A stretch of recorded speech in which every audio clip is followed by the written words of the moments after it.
ओमज्ञानतिमिरान्धस्य ज्ञानाञ्जनशलाकया चक्षुरुन्मिलितं येन तस्मै श्रीगुरुवे नमः। श्रीचैतन्यमनोभीष्टं स्थापितं येन भूतले स्वयं रूपः कदामह्यं ददाति स्वपदान्तिकम्। वाञ्छाकल्पतरुभ्यश्च कृपासिन्धुभ्यैव च पतितानां पावनेभ्यो वैष्णवेभ्यो नमो नमः। जय श्री कृष्ण चैतन्य प्रभु नित्यानंद श्री अद्वैत गदाधर श्रीवासादि गौर भक्तवृंद। हरे कृष्णा कृष्णा कृष्णा हरे हरे, हरे राम राम राम हरे हरे।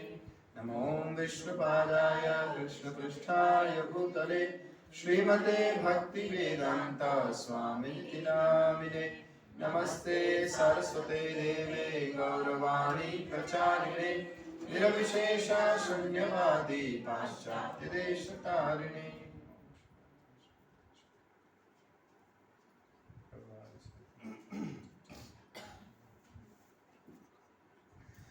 हरे कृष्णा। बोलिए हरे कृष्णा। तो आप सब भक्तों का हृदय से हार्दिक स्वागत है श्रीमद् भागवतम की चर्चा में। और हम लोग बहुत लंबे समय अंतराल पहले अध्ययन कर रहे थे श्रीमद् भागवतम स्कंद 1 अध्याय 8 और श्लोक संख्या कहाँ तक किया था, किसी को याद है? 33 से स्टार्ट करना है पक्का, या 34? 33 छोटा सा श्लोक छोड़ा था हमने ना। ये श्लोक हमने किया था जहाँ पे पिछला श्लोक को मैं समराइज एक बार कर देता हूँ, जहाँ पे कुंती महारानी कहते हैं भगवान के अजन्मा के गुणों के बारे में। जहाँ कुंती महारानी कह रही है, कुछ कहते हैं कि अजन्मा का जन्म पुण्यात्मा राजाओं की कीर्ति का विस्तार करने के लिए हुआ है, और कुछ कहते हैं कि आप अपने परम भक्त महाराज यदु को प्रसन्न करने के लिए जन्मे हैं।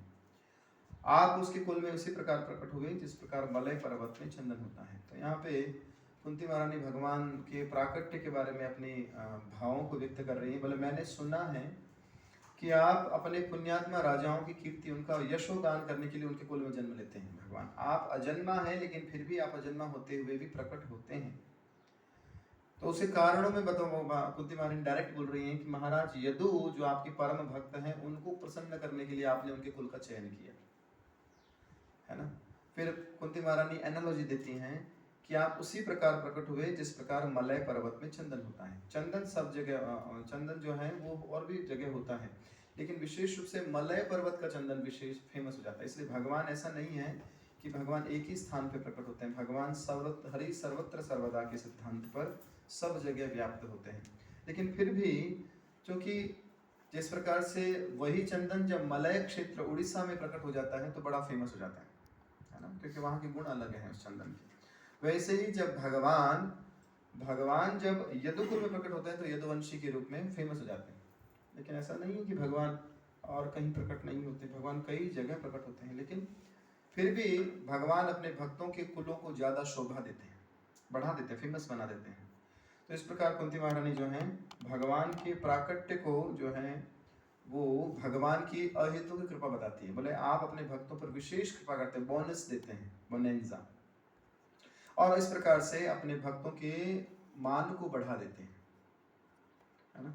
तो इस प्रकार उसी श्रृंखला में कुंती महारानी एक और अपने उद्गार को व्यक्त करते हुए बोल रही हैं कि अन्य लोग जो हैं वो ये भी कहते हैं कि चूंकि वसुदेव और देवकी दोनों ने आपके लिए प्रार्थना की थी, अतएव आप उनके पुत्र के रूप में जन्मे थे। इसका मतलब भक्तों का प्रयास भी है। निसंदेह आप अजन्मा हैं, फिर भी आप देवताओं का कल्याण करने तथा उनसे ईर्ष्या करने वाले असुरों को मारने के लिए जन्म स्वीकार करते हैं। भगवान बोल रहे हैं आप अजन्मा, कुंती महारानी बोल रहे हैं आप अजन्मा है, जन्म नहीं है, लेकिन फिर भी आप अपने भक्तों पर अहेतु कृपा करने के लिए जन्म स्वीकार करते हैं। तो इस श्लोक को हम पढ़ेंगे, आप लोग मेरे पीछे पीछे दोहरा सकते हैं, आपको स्क्रीन पे दिखाई दे रहा होगा, जहाँ बोल रहे हैं कुंती महारानी बोल रही है अपरे वसुदेवस्य देवक्यां याचितो अभ्यगात् अजस्त्वमस्य क्षेमाय वधाय च सुरदुषाम्। अपरे वसुदेवस्य देवक्यां याचितो अभ्यगात् अदस्त्वमस्य क्षेमाय बधाय च सुरदृशाम् अपरे वसुदेवस्य देवक्यां याचितो अभ्यगात् अजस्त्वमस्य क्षेमाय बधाय च सुरदृशाम्। जो सुरों से द्वेष करते हैं उनके वध करने के लिए, क्षेमाय भक्तों की रक्षा करने के लिए आप प्रकट होते हैं। आप अज हैं लेकिन फिर भी आप इसको जो जन्म लेने वाले गुण को प्रकट करते हैं भगवान पर, अपने ही गुणों को प्रतिकार करने के लिए। कुंती महारानी बोल रही हैं आप अपने ही गुणों को छोड़कर भक्तों से इतना प्रेम करते हैं कि जन्म ले लेते हैं, जबकि आप कौन हैं? अजन्मा। तो ये श्लोक जो है कुंती महारानी एक प्रभुपाद जी इसका तात्पर्य में बहुत छोटा सा रेफरेंस दे रहे हैं सुतपा और प्रश्नी का, जहाँ पे प्रभुपाद जी लिख रहे हैं कि भगवान को पुत्र प्राप्त करने के लिए वसुदेव तथा देवकी ने पूर्व जन्म में सुतपा और प्रश्नी के रूप में कठिन तपस्या की थी। इसके फलस्वरूप भगवान उनके पुत्र के रूप में प्रकट हुए, है ना। और भगवान भगवद गीता में बोलते ही भी हैं क्या? परित्राणाय साधूनां विनाशाय च दुष्कृतां धर्म संस्थापनार्थाय संभवामि युगे युगे, है ना। तो भगवान अपने प्राकट्य के संभवामि में अपने आप को प्रकट करता हूँ, है ना। कैसे? हर युग में प्रकट करता हूँ, लेकिन कारण बताते हैं। परित्राणाय साधूनां, भगवान अपने भक्तों की रक्षा करने के लिए, परित्राणाय साधूनां विनाशाय च दुष्कृतां, दुष्टों का विनाश करने के लिए और धर्म की स्थापना करने के लिए भगवान हर युग में प्रकट होते हैं, युगे युगे। तो इसलिए प्रभुपाद जी यहाँ पे इसको लिख रहे हैं। असुर मतलब कौन है? भौतिकतावादी भी है, इसलिए भगवान का अवतार एक नाम रूप में अवतार भी है। कलयुग में भगवान नाम के रूप में अवतरित होते हैं, और जब नाम एक जीव लेता है, भगवान का नाम लेता है, तो उसकी नास्तिक प्रवृत्ति, उसकी भौतिक प्रवृत्ति नष्ट होती है। ये हम सब लोगों के अंदर था, अभी भी है। जितना सिंसियरली हम नाम जप कर रहे हैं, उतना सिंसियरली हमारे सभी प्रभुपाद जी बोल रहे थे, अभी नामामृत में हमने पढ़ा कि जितना सिंसियरली हम जप करते हैं उतना ही स्पीड से और इफेक्टिव वे में और स्टेबलाइज तरीके से जो है हमारे अनर्थ, हमारे भौतिकतावादी, हमारी नास्तिक बुद्धि नष्ट होती है ना। इसका मतलब भगवान, क्योंकि भगवान का जहाँ असुर जो है वो नष्ट होते हैं भगवान के प्राकट्य से, तो ये जो नास्तिकतावादी रूपी असुर है, जो भौतिकतावादी असुर है, वो भी विनष्ट होंगे। तो उसके लिए भगवान का अवतार चाहिए, और वो अवतार क्या है? नाम रूपी। इसलिए हमारे शास्त्रों में कहा गया कलिकाले नाम रूपी कृष्ण अवतार। कलयुग में भगवान किस रूप में अवतरित होते हैं? नाम के रूप में। इसलिए प्रभुपाद जी हमारे आचार्य समझाते हैं कि भगवान की अर्चा विग्रह की सेवा और हरे कृष्ण महामंत्र की आरती सेम है, इक्वल है। विग्रह की आरती कीजिए या हरे कृष्ण महामंत्र पेपर में लिखिए उनकी आरती कीजिए, बिल्कुल सेम है, देयर इज नो डिफरेंस, क्योंकि वही नाम रूप में अवतार है भगवान का। ऐसा हमने कई बार देखा है, हमारे वरिष्ठ भक्तों ने ऐसा किया है। जैसे हम लोग ट्रैवल करते हैं तो कई बार डीटीज नहीं होते हैं साथ में, है ना। तो मैंने देखा है प्रभु जी को विशेष रूप से, प्रभु जी पेपर पे हरे कृष्ण महामंत्र लिखते हैं और फिर उसको चिपका देते हैं ट्रेन के डिब्बे में, बोले अभी आरती करो। तो ये इसका मतलब कॉन्सेप्ट एकदम क्लियर है। नाम और नामी में कोई भेद नहीं है। भगवान का नाम और भगवान स्वयं, उनमें कोई अंतर नहीं है। इसलिए हमें हरे कृष्ण महामंत्र मिले दिखे कहीं तो प्रणाम तो करना ही चाहिए, है ना। हम तो सोचते हैं कहाँ है भगवान, हम काउंट ही नहीं करते, उनको व्यक्ति ही नहीं काउंट करते। जैसे एक बार हुआ, इस ग्रीष्म मोहन रूपा प्रभु जी जो हैं एक प्रवचन में बता रहे थे कि कई वर्ष पूर्व जब पंजाबी बाग मंदिर में प्रभु जी सेवारत थे तो वहाँ पे बहुत कम भक्त हुआ करते थे। तो उन्होंने बताया वहाँ पे मॉर्निंग क्लास में केवल 11 लोग हुआ करते थे। तो वहाँ पे एक भक्त बैठा था, वो प्रभु जी बोलते हैं कि नहीं नहीं प्रभु जी, वहाँ पे 11 भक्त कैसे होते थे?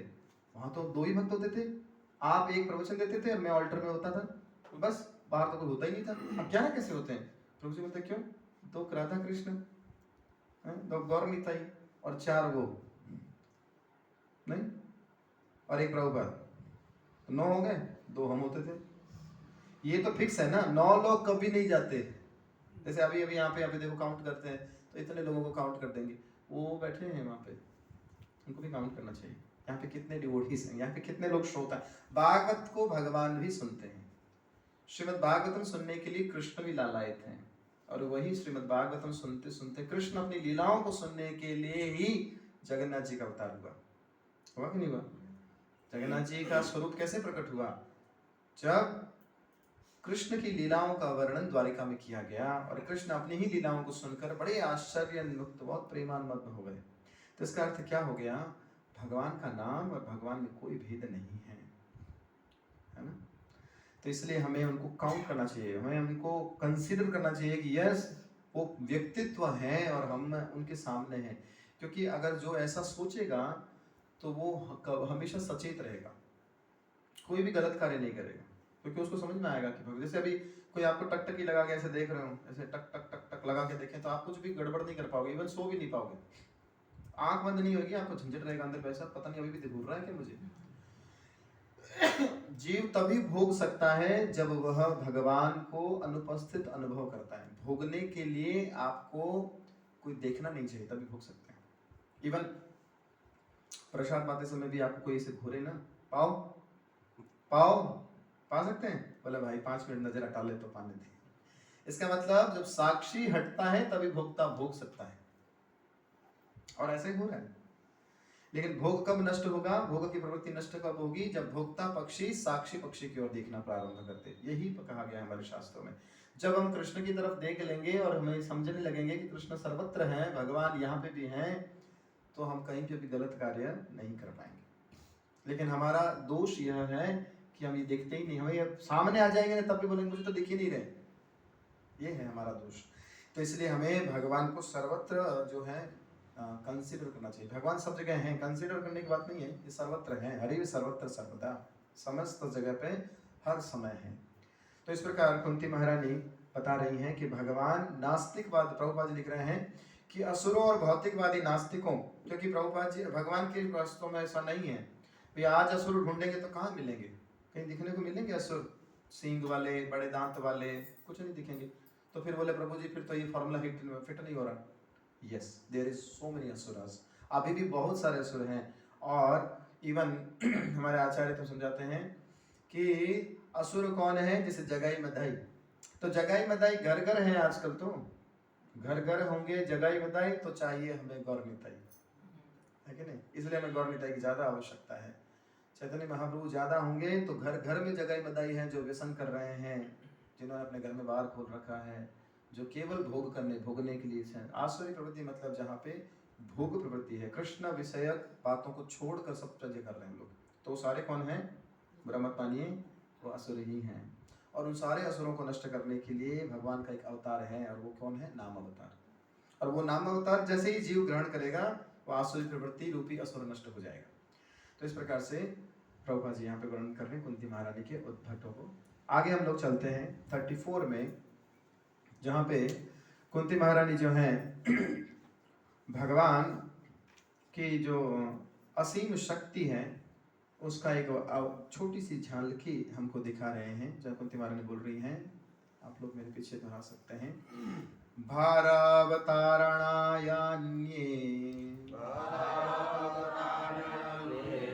भुवनाव इवो दधौ सिदन्त्या भूरि भारेण जातो हि आत्मभुवार्थितः। कुंती महारानी बोले हैं भारावतारणायान्य भुवो नाव इवो दिधो, बोल रहे हैं आप भार, संसार का भार कम करने के लिए अन्य लोगों का, भुवः संसार, नाव उदधौ समुद्र में, सिदंत्या मतलब बहुत जो दुखी हैं, भूरी का अर्थ है अत्यधिक, भूरी भूरी प्रशंसा करना, बहुत इट्स गुड। भारेण भार से जातः उत्पन्न ही निश्चय ही आत्मभुवा ब्रह्मा द्वारा अर्थितः प्रार्थना किए जाने पर।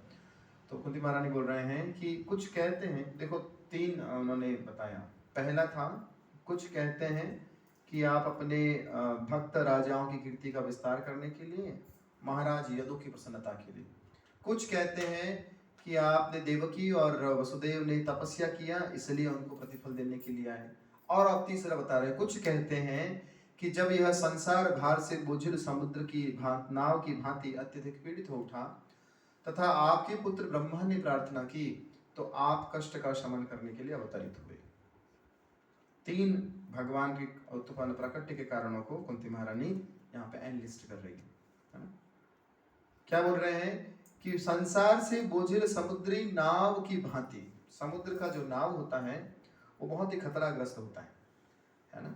एक तो नीचे से अनस्टेबल है, पानी हिलता है। नदी में जो नाव, जो तालाब में या सरोवरों में नाव होती है, उसमें नीचे से खतरा कम होता है, लेकिन समुद्र तो खुद हिलाता है ना। ऊपर से भार और उसमें है ना, भार उसको इम्बैलेंस करता है। अभी 2 दिन पहले ये घटना हुआ है ना वृंदावन में, तो वो क्या था, भार भी था, इम्बैलेंस थे और वो अनस्टेबल थे, ऊपर तो हिल रहे थे बहुत ज्यादा।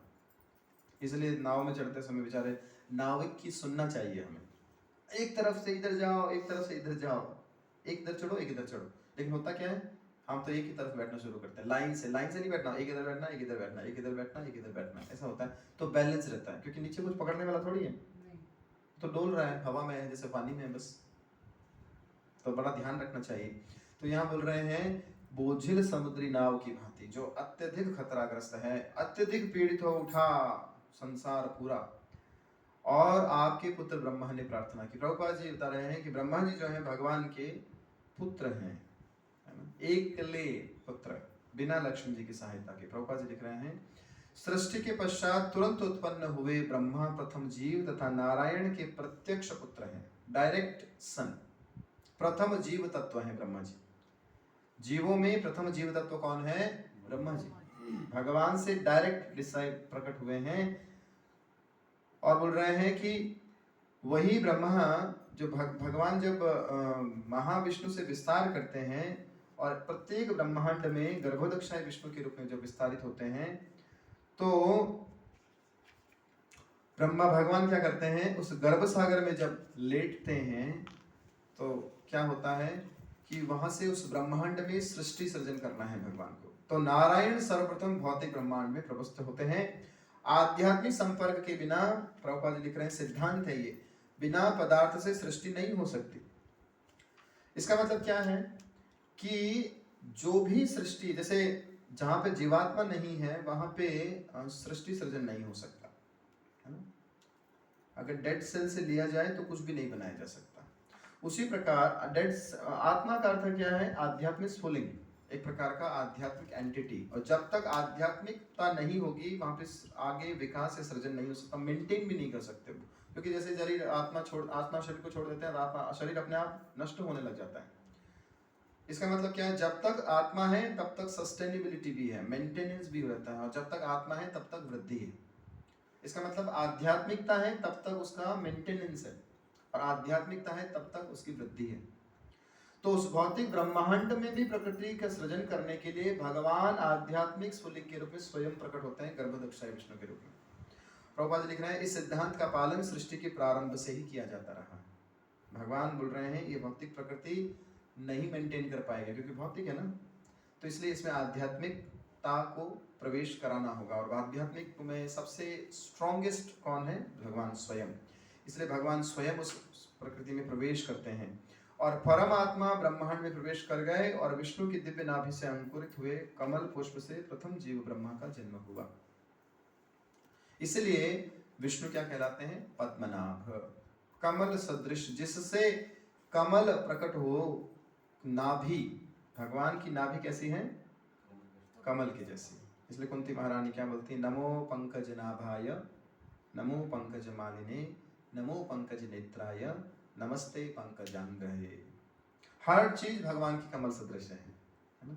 भगवान के नेत्र कैसे हैं? कमल जैसे हैं। भगवान की नाभि कैसी है? कमल सदृश है ना। और भगवान के नेत्र कैसे हैं? तो भगवान के जो है नेत्र भी कमल जैसे हैं, है ना। भगवान कमल की माला पहनते हैं, तो इस प्रकार से भगवान के चरण भी कमल जैसे हैं। तो इसलिए भगवान की, क्योंकि भगवान की नाभि भी कमल जैसे हैं, इसलिए भगवान पद्मनाभ कहलाते हैं। और उसी पद्म से, जो नाभि से जो पद्म प्रकट होता है, उसके ऊपर कौन जीव प्रकट होते हैं? ब्रह्मा जी। तो प्रभुपाद जी लिख रहे हैं कि भगवान जो ब्रह्मा जी हैं वो आत्मभू या स्वयंभू भी कहलाते हैं, है ना।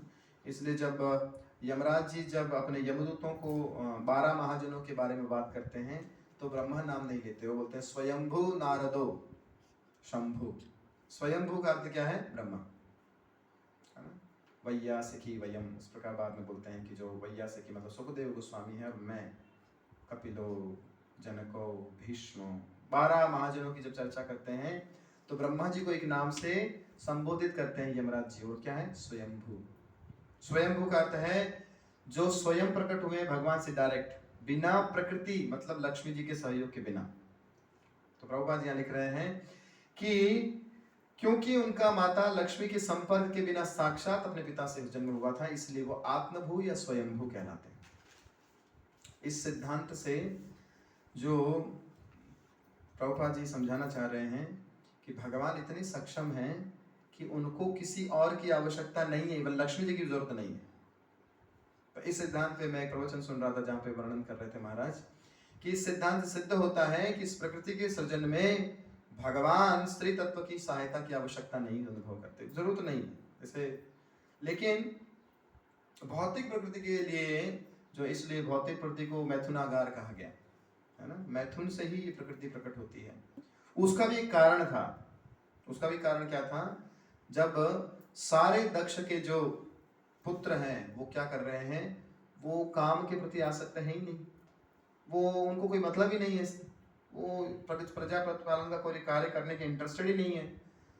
तो ब्रह्मा जी बोलते हैं कि स्त्री तत्व की प्रकट करो, ये अपने आप एक दूसरे के मुंह में फंस जाएंगे, फिर करेंगे, चिंता मत करो, आप तक वैरागी है। तो केवल और केवल उनको संसार में बांधने के लिए क्या करते हैं, स्त्री तत्व की सृजन किया जाता है। अन्यथा सभी जो है अपने जैसे पुत्रों को प्रकट करने में सक्षम थे, जैसे नारायण है।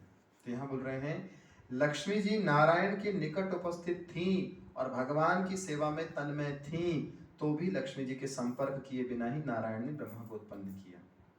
यही है भगवान की सर्वशक्तिमत्ता, है ना?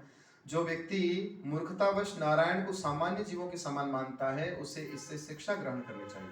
प्रभुपाद लिख रहे हैं नारायण कोई सामान्य जीव नहीं है, वो साक्षात पुरुषोत्तम भगवान है, भगवान है वो।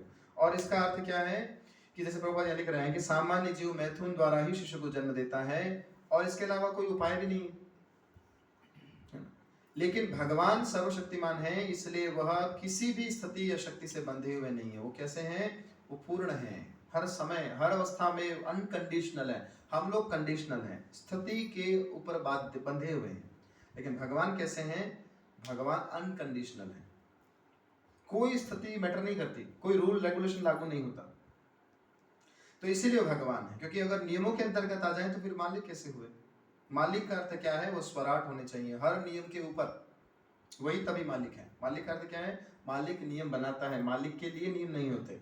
तो भगवान के लिए नियम नहीं है, भगवान नियम बनाते हैं। इसलिए कहा गया क्या? दैट इज जो भगवान कहें वही धर्म है, जो भगवान कह दें वही धर्म है। साक्षाधरित्वेन समस्त शास्त्रे, जिस प्रकार बोल रहे हैं कि भगवान और भगवान के जो प्रतिनिधि हैं वह भी क्या कर रहे हैं, इसी प्रकार भगवान के इस प्रतिनिधित्व का पालन करते हैं। इसलिए गुरु भगवान जो है वो सर्वशक्तिमान होने के कारण नारायण जो है किसी प्रकार की स्थिति या शक्ति से बंधे नहीं है, वे पूर्ण हैं और अपने विभिन्न शक्तियों के द्वारा अत्यंत सुगमता के साथ पूरी तरह कुछ भी करने के लिए स्वतंत्र हैं। क्लियर? अतः ब्रह्मा अपने पिता से सीधे उत्पन्न हुए, उन माता के गर्भ में नहीं रहना पड़ा, इसलिए वे आत्मभू कहलाए। और प्रभुपाद लिख रहे हैं कि जो सर्वशक्तिमान की शक्ति द्वारा गुण रूप में प्रतिबिंबित हैं, ब्रह्मा की ब्रह्मांड की अगली सारी सृष्टियों के लिए प्रभारी कौन है? भगवान। इसलिए जो सृष्टि सृजन जो है वो दो प्रकार से होता है, सर्ग और विसर्ग। श्रीमद् भागवतम में वर्णन आता है, भागवतम के 10 विषयों में एक होता है सर्ग और एक होता है विसर्ग। तो सर्ग क्या है? जो भगवान से ब्रह्मा जी की सृष्टि होती है उसको सर्ग कहते हैं। भगवान से ब्रह्मा जी की सृष्टि मतलब ओनली वन जीव, और इतना एम्पावर कर देते हैं भगवान कि अब ब्रह्मा आगे सृष्टि का सृजन कर सकते हैं। भगवान के जैसे ही। और इसीलिए ब्रह्मा जी से जो सृष्टि प्रकट होती है उसको बोलते हैं विसर्ग। तो सर्गो विसर्गश्च, इस प्रकार से भागवतम में वर्णन, श्रीमद् भागवतम में श्लोक आता है भागवतम के 10 विषयों के बारे में, जिसमें प्रथम 2 विषयों के बारे में जब चर्चा करते हैं तो एक आता है सर्ग और एक होता है विसर्ग। सर्ग मतलब भगवान से ब्रह्मा की सृष्टि सृजन, और ब्रह्मा जी से सृष्टि सृजन जो आज तक चल रहा है वो सर्ग क्या है, विसर्ग। तो यहाँ बोल रहे हैं कि इसका मतलब विसर्ग का आधार क्या है, सर्ग। इसका मतलब यहाँ कहा गया कि ब्रह्मा द्वारा जो सेकेंडरी क्रिएशन किया जा रहा है उसका मूल आधार प्राइमरी है। मतलब भगवान ने ब्रह्मा जी को बनाया तभी ब्रह्मा जी आगे सृष्टि सृजन कर पा रहे हैं, इसलिए मूल जो प्रभारी कौन है वो स्वयं भगवान है। इसलिए सृष्टि सृजन कौन करते हैं, हम तो बोलते हैं सृष्टिकर्ता भगवान ब्रह्मा ने कहा। जब ब्रह्मा जी की सृष्टि किसने करी, नारायण। तो इसलिए नारायण कौन है, वो मूल सृष्टिकर्ता है, क्योंकि ब्रह्मा जी को उन्होंने सृजन किया और इसमें किसी की सहायता नहीं ली। इसलिए उन्होंने प्रूव किया आई एम द ओनली, किसी और की जरूरत नहीं मुझे, मैं ही करने वाला हूं। अहम सर्वस्य प्रभवो मत्तः सर्वं प्रवर्तते इति मत्वा भजन्ते मां बुधा भाव समन्विता। भगवान भगवद गीता में बोल रहे हैं 10वें अध्याय ना, क्या बोल रहे हैं, मैं सारी सृष्टियों का सृजन करता हूं, मैं सब कुछ मेरे से प्रकट होता है, सब कुछ। इस ब्रह्मांड मंडल में प्रभुपाद लिख रहे हैं कि भीतर श्वेतदीप नामक एक दिव्य ग्रह है जो क्षीरोदक्षाय विष्णु या परमेश्वर के परमात्मा रूप का धाम है। देखिए हम लोग श्रीमद् भागवतम से सूचना प्राप्त करते हैं जहाँ हमें पता होता है कि विष्णु के 3 अवतार हैं, है ना। पुरुष अवतार कहते हो, जैसे सृष्टि सृजन कैसे प्रारंभ होता है, तो भगवान श्री कृष्ण जो पूर्ण पुरुषोत्तम भगवान है उनसे प्रथम बलराम जी प्रकट होते हैं, और बलराम जी जो है आगे सारा विस्तार करते हैं। इसलिए बलराम जी को संधिनी शक्ति कहते हैं। क्या कहते हैं, संधिनी शक्ति। भगवान की 3 सारी शक्तियों को 3 विभागों में विभाजित किया जाता है। एक होता है संधिनी, एक होता है संवित और एक होता है आह्लादिनी। संधिनी शक्ति का अर्थ है जो अरेंजमेंट्स करे, जो व्यवस्थाएं करते, संधान कीजिए। जैसे बोलते हैं ना, अपने बाण का संधान करो, संधान मतलब अरेंज करो, उसको चढ़ा के प्रत्यंचा पे खींच लो, उसके बाद निकल छोड़ना हमारे हाथ में, उसको करना है। तो संधान करने वाली शक्ति को कहते हैं संधिनी शक्ति, और ये कौन है, बलराम जी। बलराम जी मतलब अब कृष्ण ने बलराम जी को प्रकट कर दिया, अब बलराम जी सारी व्यवस्था करेंगे, कृष्ण बांसुरी बजाएंगे, कुछ नहीं करना। और बलराम भगवान दूसरी शक्ति को प्रकट करते हैं, दैट इज श्रीमती राधा रानी। और राधा रानी क्या है, भगवान को आह्लाद देने वाली, इसलिए कहा गया प्लेजर गिविंग पोटेंसी। भगवान को आनंद देने के लिए एक शक्ति प्रकट करते हैं भगवान के हृदय से। भगवान अपने हृदय की तरफ देखते हैं तो श्रीमती राधा रानी प्रकट होती हैं। राधा रानी का मेन काम क्या है, कृष्ण को आनंद देना, और वही राधा रानी कृष्ण को आनंद देती हैं, और वही राधा रानी भक्तों को भी आनंद देती हैं। इसलिए चैतन्य चरितामृत में कहा गया आह्लादिनी कराए कृष्ण आनंद स्वादन, आह्लादिनी रे द्वारा करे भक्तेर पोषण। आह्लादिनी मतलब श्रीमती राधा रानी आह्लादिनी शक्ति भगवान को आनंद देती हैं, और वही आह्लादिनी भक्तों का पोषण भी करती है। हमारा नरिशमेंट अगर हो रहा है तो भगवान की नाम कथाओं से ही हो रहा है, और वो कथाएं कौन है, श्रीमती राधा रानी का विस्तार है। इसलिए कहा गया कृष्ण का नाम कृष्ण है, कृष्ण की कथा श्रीमती राधा रानी। तो जब हम सुनते हैं बड़ा ध्यान से तभी कृष्ण में रुचि आती है, तब अच्छा लगता है। भागवत सुनते हैं तो अच्छा लगता है, कीर्तन सुनते हैं तो अच्छा लगता है। ये सब कौन है, श्रीमती राधा रानी का ही भाग है। लाहादिनी ने द्वारा करे भक्तेर पोषण, हमारा पोषण कैसा होता है, श्रीमती राधा रानी के माध्यम से हमें अच्छा लगता है, हम टिके रहते हैं, है ना। क्योंकि कृष्ण और कृष्ण के नाम में कोई भेद नहीं है। इसका मतलब कृष्ण कौन है, कृष्ण का नाम कौन है, कृष्ण। लेकिन राधा रानी की कृपा से हम कृष्ण को समझते हैं। जब कथा होती है तब नाम के प्रति श्रद्धा बढ़ जाती है। इसलिए मतलब राधा रानी हमें कृष्ण के प्रति और अटैच्ड और आकर्षित करती है। तो 2 शक्तियां हैं, संधिनी और आह्लादिनी। तीसरे स्वयं कृष्ण है, संवित। संवित शक्ति का अर्थ है जो भगवान हमेशा ज्ञानमय और आनंदमय रहते हैं। कृष्ण मूल रूप में संवित शक्ति के रूप में रहते हैं।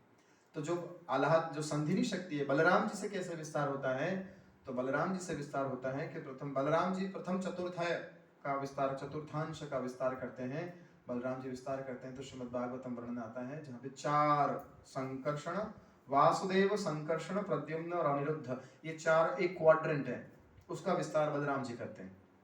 बलराम जी से वसुदेव कृष्ण प्रकट हुए, बलराम जी से संकर्षण आते हैं, बलराम जी से प्रद्युम्न और अनिरुद्ध प्रकट होते हैं, और यही चारों राम जी के अवतार में चारों भाई बन के प्रकट होते हैं। फिर ऐसी संकर्षण, जो संकर्षण है, फिर एक और आगे चतुर्थांश, क्योंकि बलराम जी का मूल अंश संकर्षण के माध्यम से आगे चलता है। तो बलराम जी फिर संकर्षण, फर्स्ट क्वाड्रेंट के संकर्षण है, वो फिर एक और चतुर्थांश को प्रकट करते हैं। फिर वसुदेव, संकर्षण, प्रद्युम्न और अनिरुद्ध प्रकट होते हैं। फिर वो सेकंड संकर्षण है, उससे प्रथम पुरुष अवतार प्रकट होते हैं महाविष्णु। महाविष्णु प्रकट होते हैं दूसरे संकर्षण से, और इसको प्रथम पुरुष अवतार कहते हैं। और वही महाविष्णु से, जो सामने भी पढ़ा, कि ब्रह्मांड में प्रवेश करते हैं, गर्भ सागर में महाविष्णु जाके विस्तार करते हैं, तो उन विष्णु को कहते हैं गर्भोदक्षाय विष्णु, मतलब दो विष्णु। और वही गर्भोदक्षाय विष्णु जब सारे सृष्टि, ब्रह्मा जी सारे जीवों की सृष्टि करते हैं, और अब सारे कण कण में जाना है भगवान को, तो गर्भोदक्षाय विष्णु आगे विस्तार करते हैं, और हर जीवात्मा के हृदय में परमात्मा रूप में प्रविष्ट हो जाते हैं, और उन्हीं विष्णु को कहते हैं क्षीरोदक्षाय विष्णु। इसका मतलब परमात्मा या क्षीरोदक्षाय विष्णु या फिर जनार्दन विष्णु, ये एक ही है ना। भगवान जनार्दन है, जनों का अर्दन करने वाले हैं, पालन करने वाले हैं। तो परमात्मा या क्षीरोदक्षाय विष्णु कौन है? एक ही हैं, जो सब जगह व्याप्त हैं, लेकिन उनका एक धाम भी है जो क्षीर सागर में है, जहाँ पे क्षीर सागर में वहाँ क्षीरोदक्षाय विष्णु लेटते हैं। तो प्रभुपाद लिख रहे हैं कि जब कभी ब्रह्मांड में कोई संकट आता है, तो ब्रह्मा जी इस ब्रह्मांड से बाहर नहीं जाते जनरली, तो बोले कि पहले अपनी लोकल अथॉरिटी को इन्फॉर्म करते हैं। तो ब्रह्मा जी कहाँ जाते हैं? जब भी कोई प्रॉब्लम आएगी तो क्षीर सागर में जाएंगे, क्षीर सागर के पास जाके क्षीरोदक्षाय विष्णु को कंप्लेन करते हैं, बोले भगवान ऐसा ऐसा हो गया। देवी देवता ब्रह्मा जी के पास जाते हैं, ब्रह्मा जी जब नहीं सुलझा पाते हैं तो क्षीर सागर में जाके क्षीरोदक्षाय विष्णु, जो परमात्मा जनार्दन विष्णु है, उनको वो कंप्लेन या रिपोर्ट करते हैं। और वो जो विष्णु जो है, उनके आधार पर जो है विष्णु, क्षीरोदक्षाय विष्णु के माध्यम से भगवान जो है समस्या अवतार लेकर सॉल्व कर देते हैं, है ना। क्योंकि वो जैसे बोलते हैं ना, थ्रू प्रॉपर चैनल। तो ब्रह्मा जी के लिए फर्स्ट इमीडिएट अथॉरिटी कौन है? क्षीरोदक्षाय विष्णु, ठीक है। लेकिन जो ब्रह्मा जी प्रकट किससे होते हैं? गर्भोदक्षाय विष्णु से, ठीक है। ये पता है, ध्यान रखना। प्रभुपाद लिख रहे हैं, यदि ब्रह्मा जी भी इसे नहीं सुलझा पाते तो वे क्षीरोदक्षाय विष्णु के पास परामर्श करते हैं और उनसे अवतार लेकर समस्या का समाधान करने की प्रार्थना करते हैं। और ऐसा कई बार हुआ है, ब्रह्मा जी कई बार गए हैं। ब्रह्मा जी कंस और अन्य राजाओं के शासन काल में उत्पन्न हुए, पृथ्वी पर असुरों के दुष्कर्म से बोझिल उठी, और अन्य देवताओं समेत ब्रह्मा ने क्षीरोदक सागर के तट पर जाकर प्रार्थना की।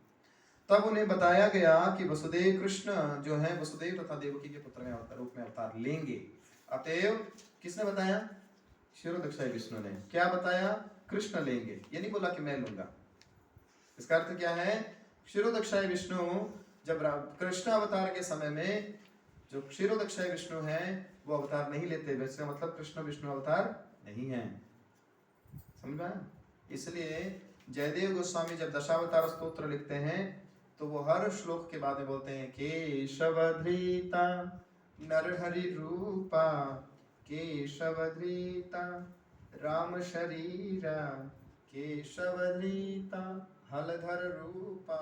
सारे केशवधृता केशवधृता केशवधृता जयदेव गोस्वामी क्लियर कर रहे हैं, और उस दशावतार स्तोत्र में कृष्ण के बारे में बात ही नहीं कर रहे, कृष्णावतार के बारे में नहीं है। कृष्णावतार दशावतार का पार्ट नहीं है। आप देखिए सारे पद हैं दशावतार में, कृष्णावतार के बारे में बात नहीं कर रहे। हलधर रूपा है, राम शरीरा है, कल्कि रूपा है, भृगुपति रूपा है, परशुराम जी भी हैं, सब कुछ है, लेकिन कृष्ण के बारे में नहीं है। केशवधृता कृष्ण रूपा नहीं है, केशवधृता तो कृष्ण ही है, तो वो कृष्ण ही है जो मूल अवतार ले रहे हैं। तो यहाँ लिख रहे हैं कि उन्हें बताया गया कि कृष्ण जी जो हैं वसुदेव तथा देवकी के पुत्र के रूप में अवतार लेंगे। अब कृष्ण का आने का समय आ गया। जब कंस आए तो बोले, क्षीरोदक्षाय विष्णु बोल रहे हैं अब मेरा काम नहीं है, अब ब्रह्मा जी के जो है 7वें मनवंतर का 28वां चतुर्युग का द्वापर चल रहा है, और अब मूल कृष्ण आएंगे, हमारा अथॉरिटी फ्री, कोई मतलब नहीं है। तो क्षीरोदक्षाय विष्णु बोल रहे हैं कि अब हमारा काम नहीं है, ब्रह्मा जी निश्चिंत हो जाइए, अब कृष्ण स्वयं आएंगे। इसका मतलब ब्रह्मा जी को ये समझा रहे हैं भगवान क्षीरोदक्षाय विष्णु कि कृष्ण से हम प्रकट हुए हैं, हमारे से कृष्ण नहीं हुए, और हम नहीं लेने वाले कृष्ण के रूप में। इसलिए ब्रह्मा जी के जो 7वें मनवंतर का 28वां चतुर्युग जब आता है तब मूल कृष्ण आते हैं, लेकिन हर द्वापर में कृष्णावतार की चर्चा आती है।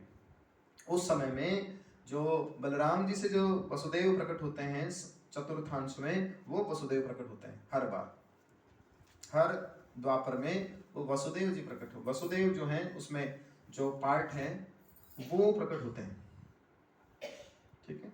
इसलिए कृष्ण और वसुदेव कृष्ण अलग अलग हैं, ठीक है, लेकिन दोनों मूल रूप से एक ही हैं।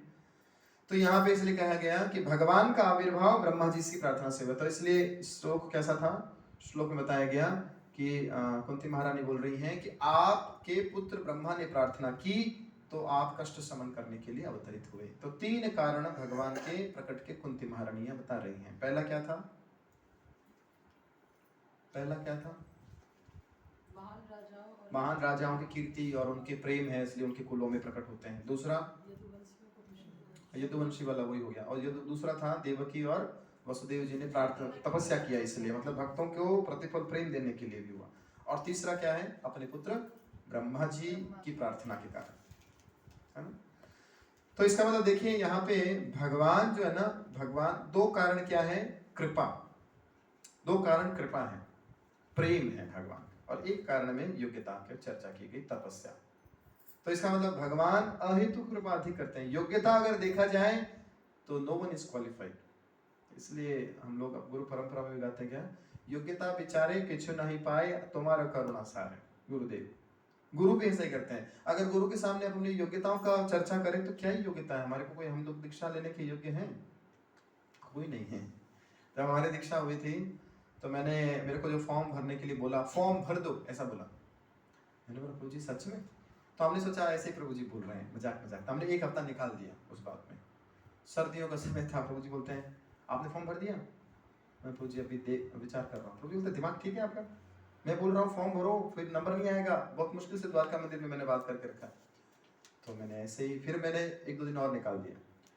तो हमारे यहाँ पे एक भक्त हुआ करते थे पहले, श्रीमान मुरारी चैतन्य प्रभु जी उन्होंने फिर जो है वो, फिर उनको पता चला कि ये फॉर्म नहीं भर रहे हैं ये लोग, तो उन्होंने अच्छे से क्लास लिया हमारा। तो मंदिर में थे, तो मैंने उनको बोला प्रभु जी, मुझे बोला फॉर्म क्यों नहीं भर रहे? तो मैं प्रभु जी मैं सोच रहा हूँ, आई एम नॉट क्वालिफाइड, ऐसा कुछ कर। प्रभु जी मतलब इधर आता हाथ पकड़ के लेके गए मेरा और टेम्पल हॉल में लेके गए और मुझे बोला देख इनमें से कोई है जो परम पूज्य श्री गोपाल कृष्ण गोस्वामी महाराज से, गुरुदेव से दीक्षा लेने के योग्य है? नजर घुमा सब तरफ, ऐसे मुझे बोला देख ध्यान से।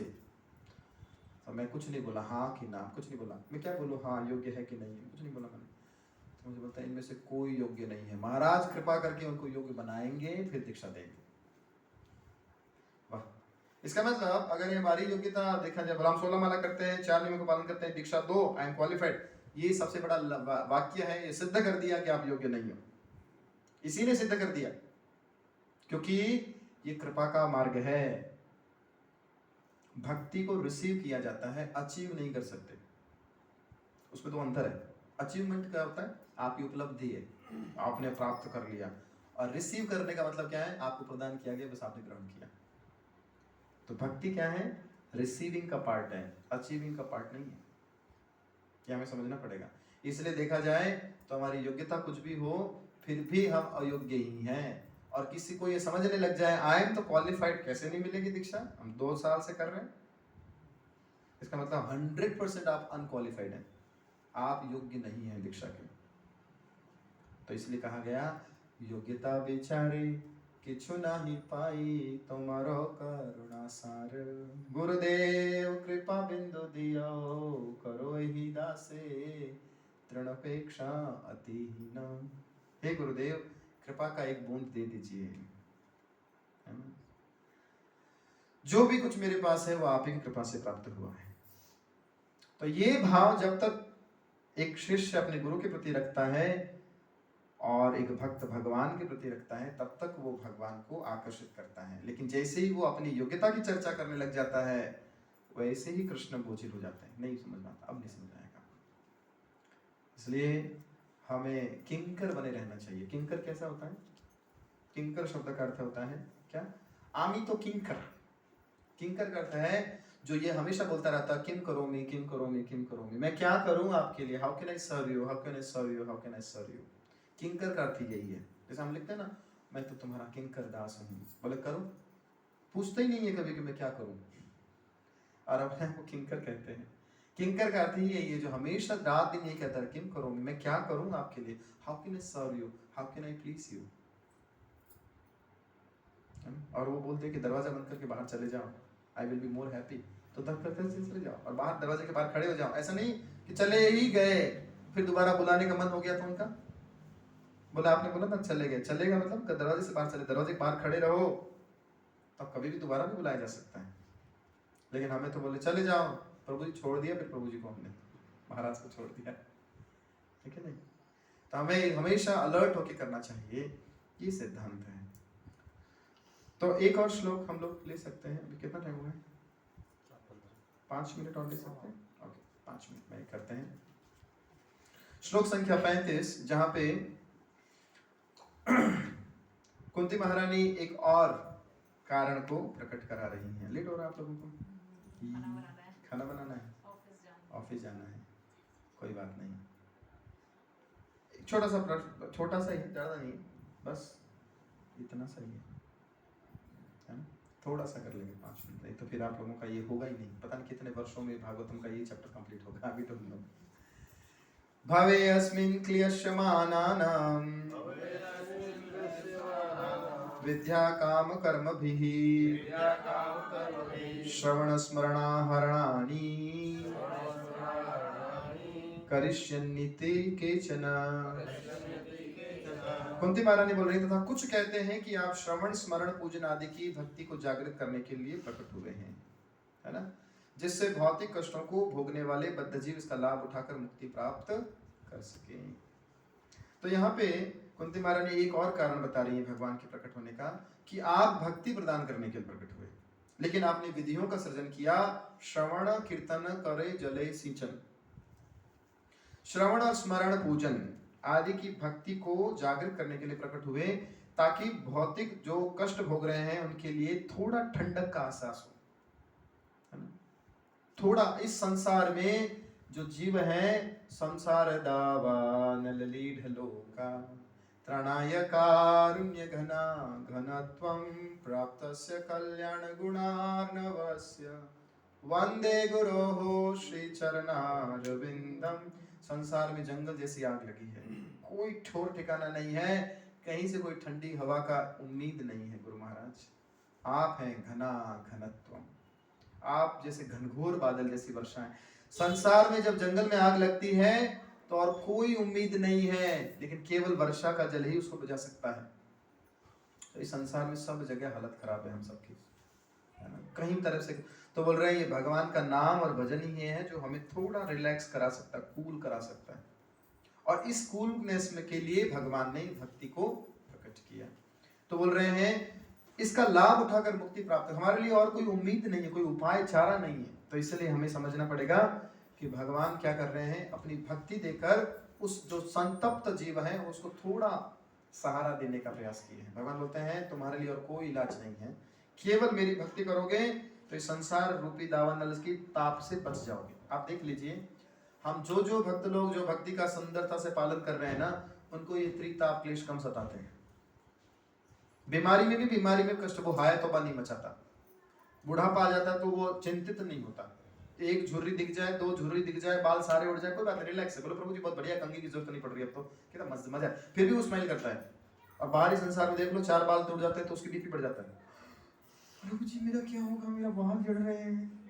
और भक्त लोगों को बोले बाल झड़ रहे हैं, बोले प्रभु जी बस बहुत मजा है, कोई ठंडा पानी इतना अच्छा लगता है, कान के पास से सर्र सी ठंडी ठंडी हवा लगती है, करा तो बड़ा अच्छा लगता है।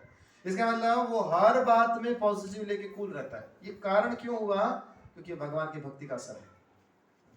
अगर भगवान के नाम का सहारा और भक्तों का संग ना हो ना, तो बहुत मुश्किल है इस संसार में हंसना। इतना भक्त लोग जितना हंसते हैं ना, हालत खराब है। मैं परसों ही बता रहा था वृंदावन में, भक्त लोग ऐसे होते हैं कि प्रभु जी हालत तो खराब है, पैर दिख रहे हैं, बट मन में बड़ा अच्छा लग रहा है। जैसे सेवा करते हैं ना भक्त लोग या मैनेजमेंट करते हैं, तो उनकी हालत खराब जाती है ना, भाई साहब नहीं, सब लोग दहाड़े मार के सोते हैं, सब काम करते हैं, वो बेचारे मैनेजर जो है ना उनकी वाट लगी रहती है।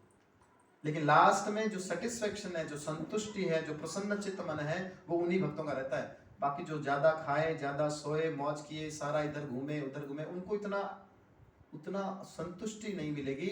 जो कृष्ण के लिए चिंता लेके जो हालत खराब करवाते हैं ना, उनको ज्यादा मिलती है। आप अनुभव करके देख लीजिए, जिस दिन आपने कृष्ण के लिए चिंता या चिंतन लिया, अटेंशन लिया ना, आपके मन में जितनी शांति होगी, जितनी आग में कमी होगी ना, लोग खा के खुश नहीं है, भक्त लोग खिला के खुश होते हैं। ये कृष्ण के नाम का असर है, भक्ति का असर है। आप पेन लेके देखिए कृष्ण के लिए, लोगों को लगता है मैं क्यों टेंशन लूं प्रभु जी, मेरा तो कोई रिलेबिलिटी नहीं है, तो उसका काम है, इसका काम है। इट्स ओके, वो मौका दे रहे हैं आपको और पेन लेने के लिए कृष्ण के लिए। सपोज कोई अपनी सेवा नहीं कर रहा है ठीक ढंग से, तो उसका तो दोष है, लेकिन आपके लिए अपॉर्चुनिटी है और करने के लिए, आप कर सकते हैं। सपोज किसी ने सेवा नहीं किया, तो हम सपार से उसको फटाक से पकड़ के लाते हैं, क्यों नहीं किया प्रभु जी, देखो ये नहीं करता, वो नहीं करता। अरे भैया उसने नहीं किया, छोड़ दिया, तुम्हारे लिए, तुम कर सकते हो। उसको पॉजिटिव लेके देखेंगे तो वह कमाल हो गया, जय हो। उसमें हमारी हालत तो खराब होएगी, लेकिन जब कर लेंगे तब अच्छा लगेगा। हुआ कि नहीं हुआ है ना? हालत तो खराब होती है। प्रभु जी को इस बार फर्स्ट टाइम एक्सपीरियंस मिला, सब लोगों का झंझट लेके, सब लोग सो रहे हैं, ये हर जगह जा जाके हिसाब कर रहे हैं आश्रमों का। मैं बोला कैसा लग रहा है? बोला प्रभु जी मैं आओ मैं बताता हूँ, मेरे पास गार्डन में बैठो। मैं भी आधा लेटा वही था, तब तक बंदर आके लीला की है हमारे साथ में तो लेकिन वो संतुष्टि जो है ना, सेवा करने से ही अनुभव होगा, और कुछ नहीं होगा। तो यहाँ बोल रहे हैं कि भक्तों बद्ध जीवों के लिए उम्मीद की किरण एक ही है, कृष्ण के चरणारविंद। जहु रे मन श्री नंदन अभय चरणारविंद, और कोई इलाज नहीं है। तो बद्ध जीव इसका लाभ उठाकर, भक्ति का मार्ग का लाभ उठाकर शांत संतुष्टि सुख प्राप्त कर सकता है। इसलिए कृष्ण इस भक्ति रूपी अपनी विशेष कृपा को जो है वो देते हैं भक्तों के लाभ के लिए। तो इसके तात्पर्य की चर्चा हम लोग अगले क्लास में करेंगे। हरे कृष्णा। किसी का कोई प्रश्न है तो ले सकते हैं। धन्यवाद। यस प्रभु, प्रभु जी का प्रश्न पहले हाथ खड़ा किया, अनंत अवतार प्रभु ने। यस प्रभु जी, जो फर्स्ट वाला वर्ष में डिस्कस किया था 33 वाला, उसमें जैसे अपने 33